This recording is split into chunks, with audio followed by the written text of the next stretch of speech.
In keeping with the fellowship's theme of water and renewal, I will be sharing a bit about myself through a story of how I found empowerment in learning to swim. It is a testimony of how my near drowning experience enlivened my spirit and forced me to look more deeply at my once overlooked fear of water. I can remember almost drowning once. Actually, it was twice.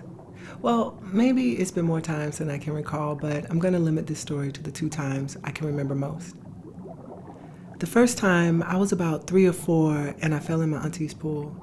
In like a matter of seconds, one of my favorite older cousins dived in all his clothes and saved me. He was my hero.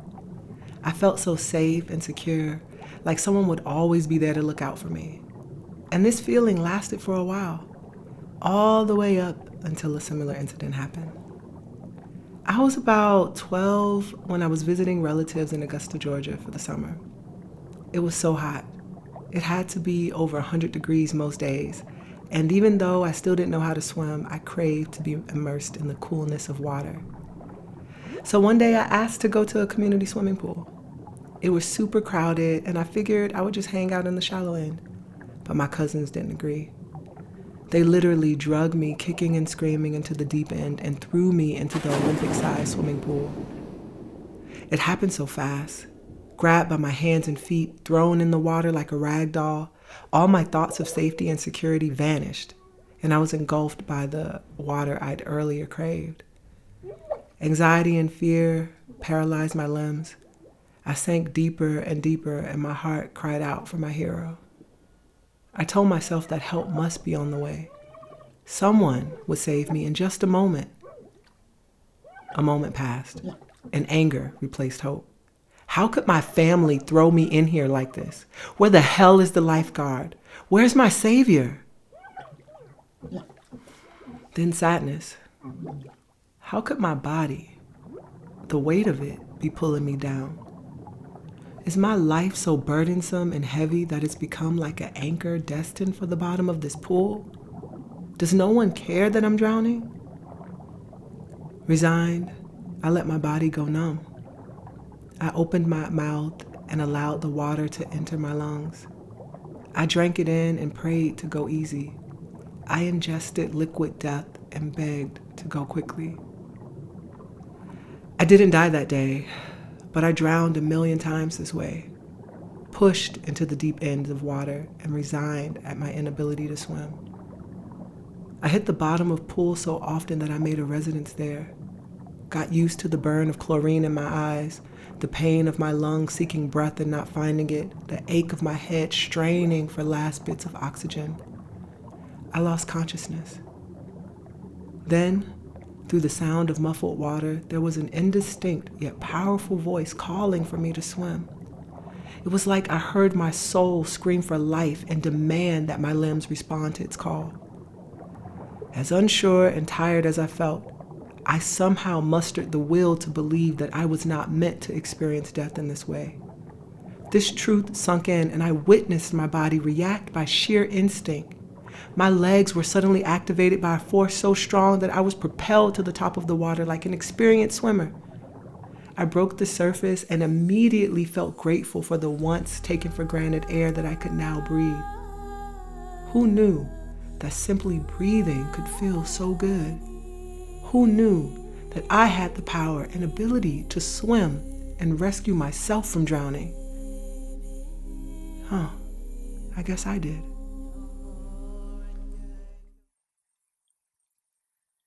I wish I could say my experiences of nearly drowning ended when my 12-year-old self triumphantly emerged from the pool that day.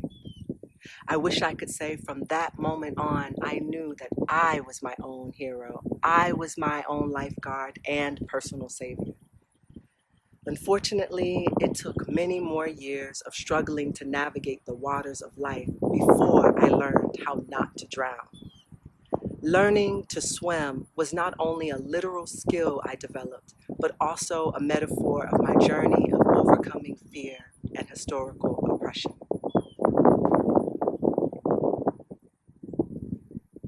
I believe most of you all know that before moving to Ottawa, I was living in Havana, Florida. Most of my family was born and raised in the small town of Havana, but I was born in Landstuhl, Germany, while my mother and father were stationed there in the army. When I was 3, my mom got out of the army, cut all ties with my dad. My mom and I moved to Miami to live with my grandmother. Miami is known for its beautiful beaches and inviting waters. I have baby pictures of myself happily playing in the sand. I don't have any memories, however, of me actually in the water, except for the times I almost drowned in pools. It wasn't until I was graduating high school and preparing to leave for the military that I realized I'd never swam at any of Miami's beaches. It hadn't occurred to me that perhaps I'd been traumatized by my childhood near drowning experiences. Belatedly, it dawned on me that perhaps I had been scared of the water this whole time.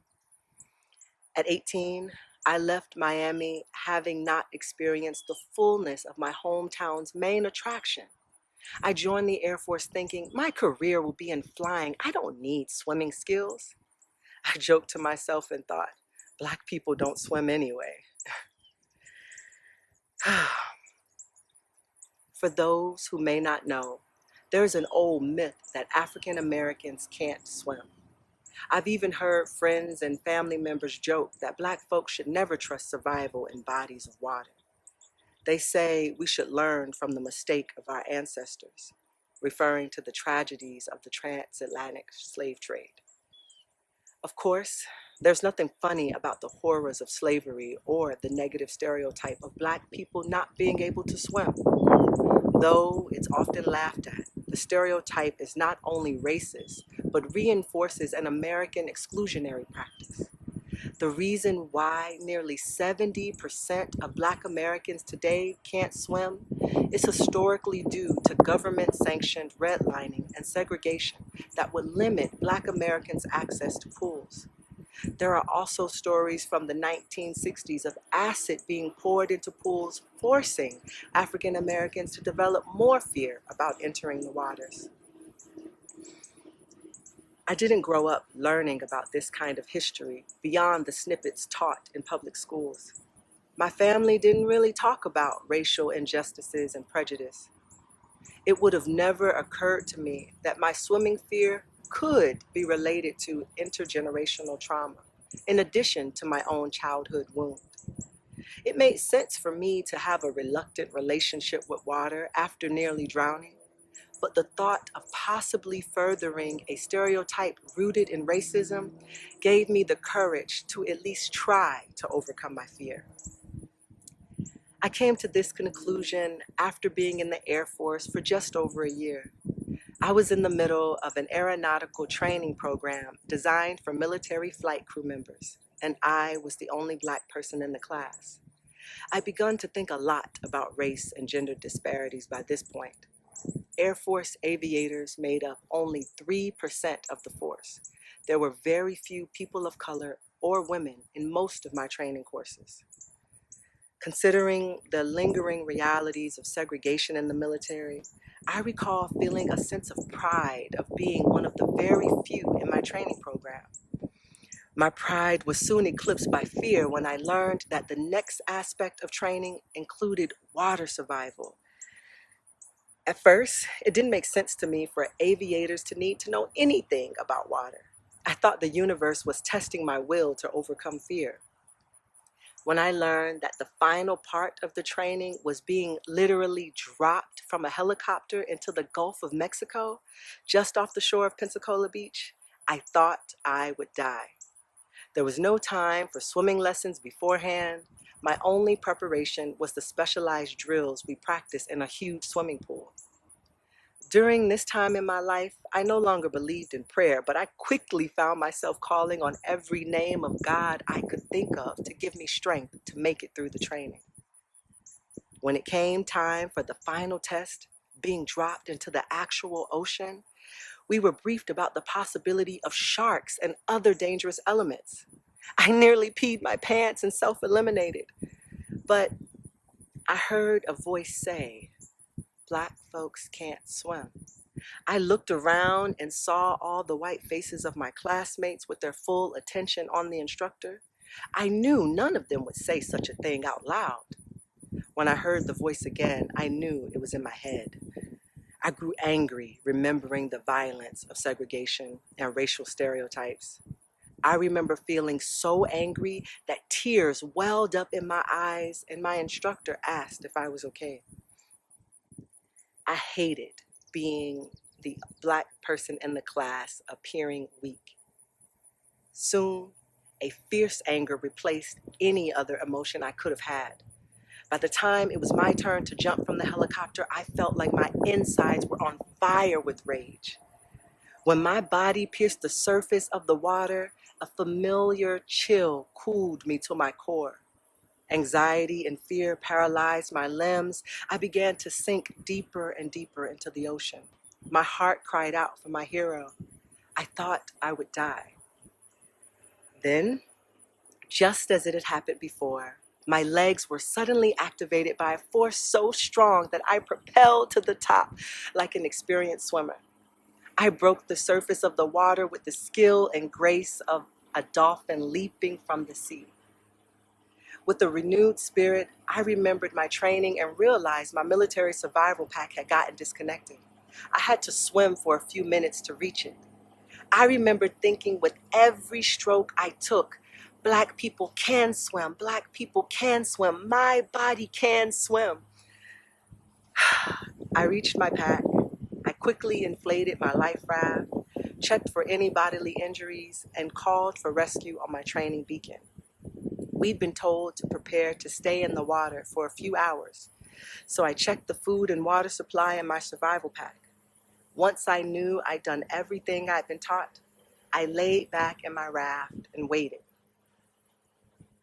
Fear started to creep back into my mind, and I swear I saw a shark fin in the far distance. I don't remember what happened next, but somehow I fell asleep. I woke up to the sound of a rescue horn blaring. I swam to the helicopter hoist and officially saved myself. I really was my own hero, my own lifeguard and personal savior. As I close my reflection, I like to leave you with this offering.